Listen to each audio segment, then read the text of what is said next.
OBC विरोधात भूमिका घेणाऱ्यांना आगामी निवडणुकीमध्ये मतदान करणार नाही. जरांगेंना पाठिंबा देणाऱ्यांना ओबीसी घरी बसवणार. लक्ष्मण हाके आक्रमक. लाडक्या बहिणींना ई केवायसी करावीच लागेल. अजित पवारांची माहिती. तर सर्वच योजना कायमस्वरूपी सुरू राहतील असं नाही.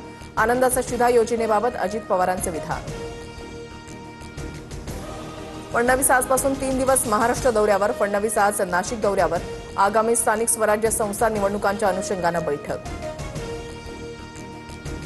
नाशिक सरकारवाडा गोळीबार प्रकरणी नुकताच भाजपमध्ये प्रवेश केलेल्या मामा राजवाडेला अटक. गोळीबार प्रकरणातील मोठा मासा अखेर पोलिसांच्या जाळ्यात.